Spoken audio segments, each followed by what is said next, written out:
Mas é preciso considerar, vamos dizer, que a maçonaria tal como nós a conhecemos hoje, ela se origina no século XVIII.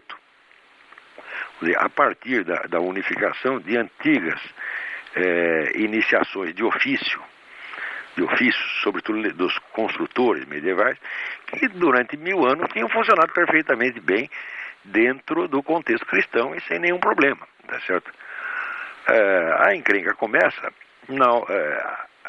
a partir do momento em que dentro da própria maçonaria começam a surgir outras sociedades, estas sim verdadeiramente secretas, e se apossam de áreas inteiras da maçonaria com o objetivo de transformá-la em instrumento da revolução.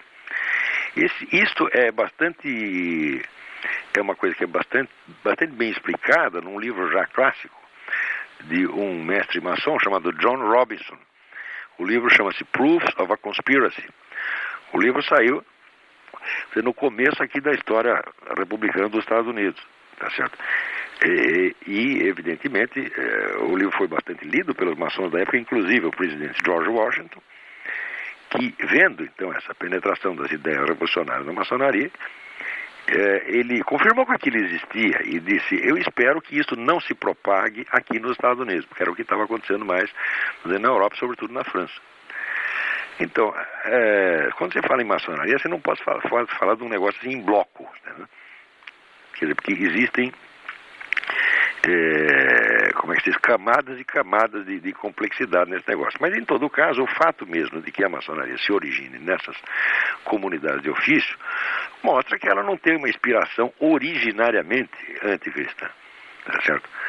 Por outro lado, essas comunidades legaram à maçonaria inumeráveis conhecimentos, sobretudo sobre a ordem, a constituição da ordem política, a ordem do Estado.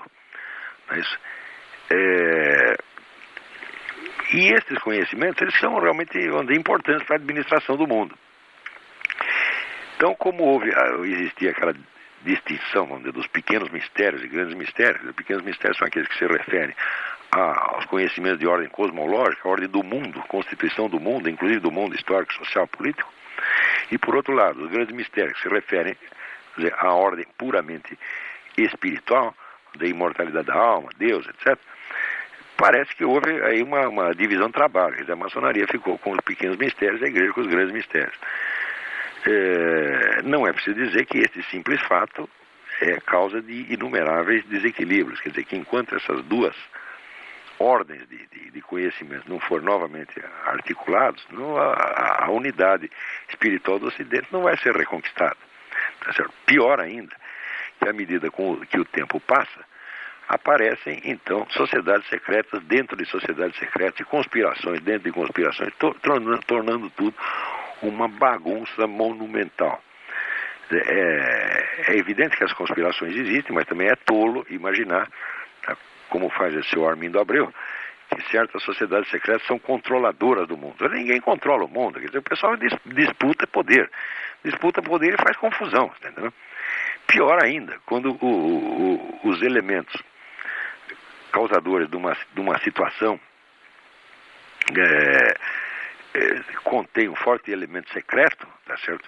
É muito difícil até você entender historicamente o que aconteceu, tá certo? Então, a história do mundo, além de se tornar excepcionalmente violenta, porque a partir do século XX houve violência como nunca houve antes na história, né, ainda tem esse problema de que você nunca sabe direito quem fez o quê, tá certo? Quer dizer, a prevalência do segredo como elemento histórico importante é um dado do século XX. Você veja o crescimento inaudito dos serviços secretos no século XX. Antes você tinha serviço secreto que operava apenas em época de guerra, tá certo? E tinha finalidade exclusivamente militar. No século XX, os serviços secretos ampliam de tal modo a sua área de atuação que eles praticamente abrange a sociedade inteira. Quer dizer, todo mundo tinha um dossiê na KGB e é claro, não houve nenhum serviço secreto, claro, que crescesse ao ponto da KGB, similarmente à KGB. Mas o simples fato do crescimento da KGB forçava os países adversários a ampliar também a faixa do seu serviço secreto.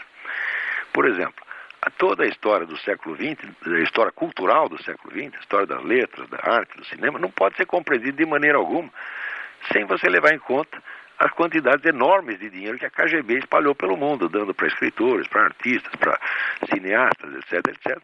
Tudo para fazer, vamos dizer, da totalidade da cultura ocidental um instrumento de propaganda comunista. A abrangência desse fenômeno é tão grande que eu mesmo, às vezes, custa acreditar no que estou vendo. Tá certo? Então, eu recomendo para você um livro que se chama Double Lives. O autor, puxa, agora esqueci o nome do autor, mas não tem importância, depois eu te dou. Para você ter ideia de até onde vai isto. Então, com esse negócio da sociedade secreta, de serviço secreto, de sociedade secreta dentro da sociedade secreta, conspirações dentro de conspirações, a história se torna uma maçaroca que dá um trabalho enorme para você compreender, e às vezes você só compreende 50, 60, 100 anos depois, quando você tem acesso aos documentos. Agora mesmo no Brasil nós estamos vendo essa questão, que os documentos a respeito dos anos de chumbo, né, foram aí lacrados, passou a ser aberto depois de 100 anos, uma coisa assim. Então não dá para você saber o que acontece. É claro, a mim me parece que os interessados nesse segredo não são os milicos, porque dos milicos já se falou tudo. Agora tem o outro lado da história que vai permanecer secreto, mas não sei quanto tempo. Então, a simples existência, tá certo, de um fator secreto tão grande na sociedade já é um problema. Não sei se isso responde à sua pergunta.